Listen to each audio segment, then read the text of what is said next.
ଶବ୍ଦରେ ଶବ୍ଦରେ କୁସୁମ, ଶବ୍ଦରେ ଶବ୍ଦରେ ସମ୍ମାନ, ଶବ୍ଦରେ ଶବ୍ଦରେ ପ୍ରଣାମ ଏବଂ ଆଜି ଇନ୍ଦ୍ରାବତୀ ଆଇବି ଠାରେ ଅନୁଷ୍ଠିତ କବିତା ସମାରୋହରେ ମୋର ସମସ୍ତଙ୍କୁ ପ୍ରୀତିଭରା ଅଭିନନ୍ଦନ ଅଭିନନ୍ଦନ ଅଭିନନ୍ଦନ।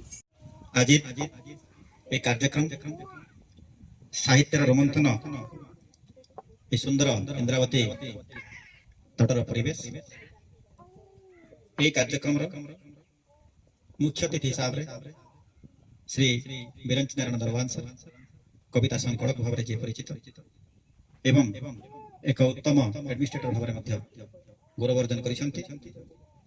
তাঙ্ক সারা আকাশ তুমর কবিতা সংকলনরু দ্বিপদ কহি আমি ধন্যবাদ অর্পণ আড়কু আগে যাবা। তাপরে ধন্যবাদ অর্পণ আমার যে বরিষ্ঠ সার করিবে তা পূর্বর আজির কার্যক্রম পিন্ধে জহ্নর মুকুট ভଳି তুমকু মু পিন্ধে জহ্নর মুকুট ভଳି তুমকু গড়ুথায় মো ভিতরে যে সম্পূর্ণ ন হেবা যায় তুমকু গড়ুথায় মো ভিতরে নিজে সম্পূর্ণ ন হেবা যায় কহরু থায়ে প্রেমর মোহক কহরু থায়ে প্রেমর মোহক প্রতিটি ঋতুরে জীবনরে আকাশর পাট পিন্ধি প্রতীক্ষা করুথিবা তারা মানଙ୍କୁ গুন্থি রখে তুমর অভিসারে তুমকু মু পিন্ধে জহ্নর মুকুট ভଳି তুমকু গড়ুথাଏ ମୋ ଭିତରେ ନିଜେ ସମ୍ପୂର୍ଣ୍ଣ ନ ହେବା ଯାଏ କହରୁଥାଏ ପ୍ରେମର ମୋହକ ପ୍ରତିଟି ଋତୁରେ ଜୀବନରେ ଆକାଶର ପାଟ ପିନ୍ଧି ପ୍ରତୀକ୍ଷା କରୁଥିବା ତାରାମାନଙ୍କୁ ଗୁନ୍ଥି ରଖେ ତୁମର ଅଭିସାରେ ତଥାପି ଉଜ୍ଜଳ ଦିଶେ ମୋର ଦାରୁଣ ବିରହ ତଥାପି ଉଜ୍ଜଳ ଦିଶେ ମୋର ଦାରୁଣ ବିରହ ଓ ପାଇବି ନ ପାଇବାର ଅଜସ୍ର କୋହ ତଥାପି ଉଜ୍ଜଳ ଦିଶେ ମୋର ପ୍ରେମର ଏ ଦାରୁଣ ବିରହ ପାଇବି ନ ପାଇବାର ଅଜସ୍ର କୋହ ତୁମ ରହସ୍ୟମୟ ଆଖିରେ ତୁମ ରହସ୍ୟମୟ ଆଖିରେ। ଧନ୍ୟବାଦ। କାଳୀନ ମୋ ଗାଁ ହସଇ ପାଇ ମନଲୋଭା ରକ୍ତିମ ନଭ ସନ୍ଧ୍ୟାକାଳୀନ ମୋ ଗାଁ ହସଇ ପାଇ ମନଲୋଭା ରକ୍ତିମ ନଭ ସବୁଜିମା ଭରା ଶସ୍ୟ କ୍ଷେତରେ ଉଙ୍କି ମାରେ କିବା ଗତ ଗୌରବ ନଭଶ୍ଚୁମ୍ବୀ ସେଇ ବୃକ୍ଷ ରାଜି ଦି ଚାରିଟା ଗଛ ଥିଲା ସେ ଯୋଉଠି ତା ଉପରକୁ ଦିଶୁଥିଲେ ସୂର୍ଯ୍ୟ ବୁଡିବା ସମୟରେ ନଭଶ୍ଚୁମ୍ବୀ ସେଇ ବୃକ୍ଷ ରାଜି ସତେ ଅବା କରେ ପ୍ରତିଯୋଗିତା ସୁନେଲି ଆକାଶୁ ରଙ୍ଗ ଚୋରାଇ ସଜାଇବ ଅବା ଆପଣା ମଥା ଗଛ ଗୁଡାକ ତାଙ୍କର ଗଛ ଯଦି ଗୋଟେ ସ୍ତ୍ରୀ ହୁଏ ତାର ମଥାରେ ଯଦି ସିନ୍ଦୁର ଲଗାଏ ଏମିତି ଲାଗୁଥିଲା 4-5ଟା ଗଛ ସେମାନେ ପ୍ରତିଦ୍ୱନ୍ଦିତା କରୁଥିଲେ ଯେ ସେଇ ସୂର୍ଯ୍ୟଙ୍କୁ ନେଇକି ମଥାରେ କିଏ ତାକୁ ମାଖିବ।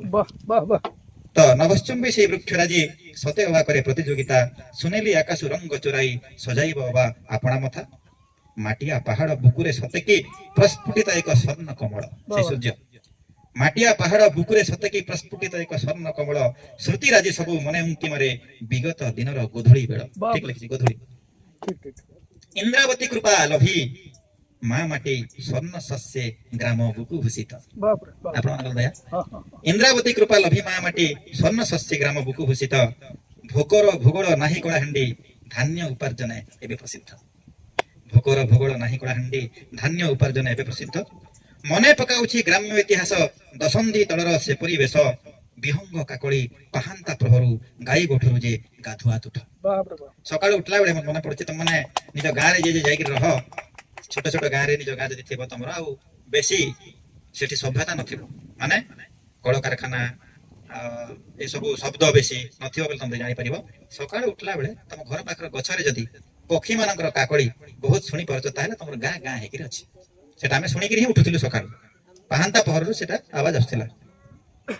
ତ ବିହଙ୍ଗ କାକଳି ପାହାନ୍ତା ପ୍ରହରୁ ଗାଈ ଗୋଠରୁ ଯେ ଗାଧୁଆ ତୁଠ ମନ୍ଦିର ମାଳିନୀ ବଡକୁଟରୁ ଗ୍ରାମେ ମୋ ଗାଁ ମନ୍ଦିର ମାଳିନୀ ବଡକୁଟରୁ ଗ୍ରାମେ ସତେ ଅବା ପ୍ରୀତ ନବଭାସ୍କର ରକ୍ତିମ ପ୍ରକାଶିତ କରି ଗ୍ରାମବାସୀଙ୍କୁ ଆଉଥରେ ମନ୍ଦିର ମାଳିନୀ ବଡକୁଟରୁ ଗ୍ରାମେ ସତେ ଅବା ପ୍ରୀତ ନବଭାସ୍କର ରକ୍ତିମ ପ୍ରକାଶିତ କରି ଗ୍ରାମବାସୀଙ୍କଠୁ ନିଅନ୍ତି ଅର୍ଘ୍ୟ ଏତିକି ଗୁହାରି ମାତା ଲଙ୍କେଶ୍ୱରୀ ଇର୍ଲି ପାଟିଆଣି ଆହେ ଦିନେଶ ମାନେ କଣ ସୂର୍ଯ୍ୟ ଚଣ୍ଡୀ ଭୋଳାନାଥ ଜୟ ହନୁମାନ ଶ୍ରୀ ଜଗନ୍ନାଥ ହେ ଦିଅ ଆଶିଷ ଗାଁ ମାଟି ମୋର ହୋଇଛି ଏକତ୍ର ପୁଣି ଥରେ ଆସୁ ଗତ ଗୌରବ ଏ ମାଟି ସନ୍ତାନ ହେଲେ ସଂଗଠିତ ଫେରିବ ଗୌରବ ଫୁଟିବ ହସ ଫେରିବ ଗୌରବ ଫୁଟିବ ହସ 10th ରୁ 12th ରେ ସାହିତ୍ୟ ସାର୍ ବା ମ୍ୟାଡମ ଆପଣ ଯୋଉ ପଢଉଛନ୍ତି ମୁଁ ଟେଷ୍ଟ ନେବି କ୍ଲାସ 10th ପିଲାର ପଛରେ ହେଲା ଯଦି ମୁଁ ଗୋଟେ 2 ଲାଇନ ଗାଇବି ତାର ଅର୍ଥ ତମ ମାନେ କହିବ ହେଲା।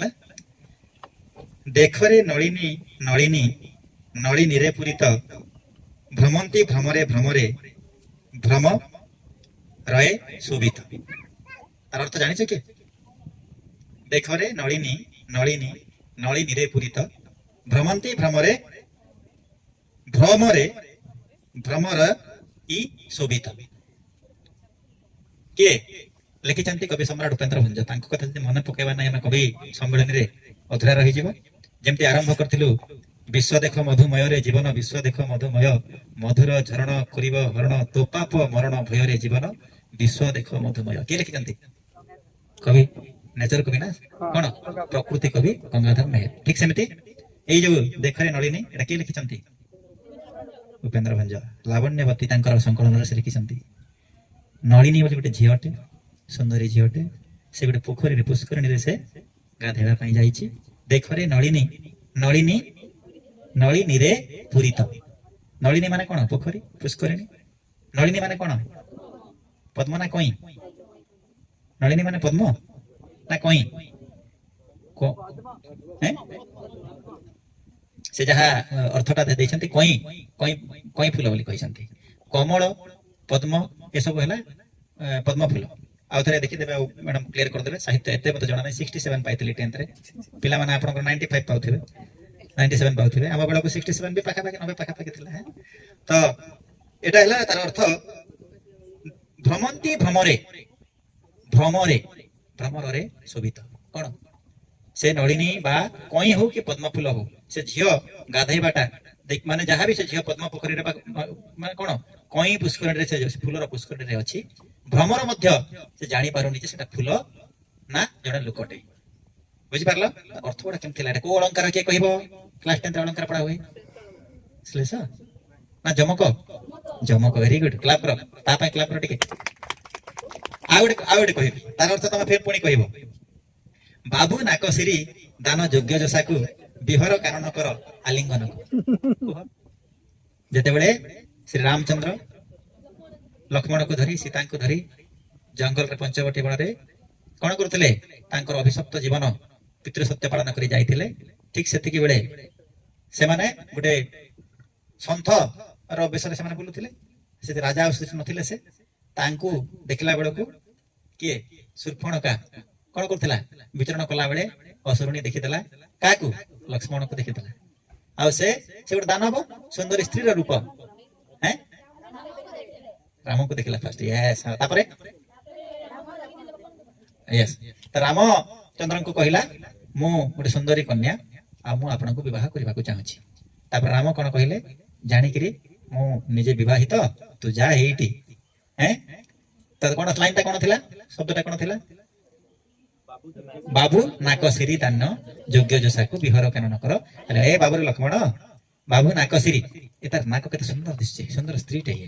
ବାବୁ ନାକ ସିରି ଦାନ, ତତେ ଦାନ କଲି। ମୋ ପାଖକୁ ଆସିଥିଲା ସେ, ତତେ ମୁଁ ଭଗବାନ ବି ତତେ ବୋଧେ ଦେଇଛନ୍ତି ଦାନ। ଯୋଗ୍ୟ ଜୋସା ହିସାବରେ, ଜୋସା ମାନେ ସ୍ତ୍ରୀ, ସୁନ୍ଦର ସ୍ତ୍ରୀ ହିସାବରେ ତତେ ବୋଧେ ଏଇଟା ଭଗବାନ ଦାନ କଲେ। ମୁଁ ବି ଦାନ କଲି। ମତେ ଆସି ସେ କହୁଥିଲା, ମୁଁ ତ ବିବାହିତ, ତତେ ଦାନ କଲି। ଲକ୍ଷ୍ମଣ ବୁଝିପାରୁନାହାନ୍ତି। ସେ ରାମଚନ୍ଦ୍ର ମୋର ବଡ ଭାଇ, ସେ ଜଗତର ପୂଜ୍ୟ, ସେ ପୁଣି ମତେ କହିବେ ଏଇ ଶୂର୍ପଣଖାକୁ ବାହା ହ। ଆଶ୍ଚର୍ଯ୍ୟର କଥା। ସେ ସିଧା ଅର୍ଥ ଆମେ ସିନା ବୁଝିପାରୁଛୁ, ତା ଭିତରେ ଅର୍ଥ ସେ ବୁଝୁଛନ୍ତି। ବାବୁ ନାକ ସିରି ଦାନ ଯୋଗ୍ୟ ଜୋସାକୁ, ବିହର କାନନ, ଜଙ୍ଗଲରେ ବୁଲେ ଏଇ ସ୍ତ୍ରୀକୁ ବାହା ହେଇକି, ବିହର କାନନ କର ଆଲିଙ୍ଗନକୁ, ବାହା ହେଇକିରି ବିବାହ କରିକି ତୁ ପରିଭ୍ରମଣ କର। ହେଲେ ଏଟା ବୁଝିଲା କିଏ? ଶୂର୍ପଣଖା। ଲକ୍ଷ୍ମଣ ତାର ଅର୍ଥ ବୁଝିଗଲେ। କଣ ବୁଝିଲେ? ପୁରା ଶବ୍ଦ ସହିତ କହ। ବାବୁ ନାକ ସିରି। ବାବୁରେ କାଣ ଦେଖିଲୁ? ତାର ନାକ ଛେଦ। ବାବୁ ନାକ ସିରି ଦା, ଦା ମାନେ କଣ? ଇଲା, କାଟିବାଟା ଯନ୍ତ୍ର।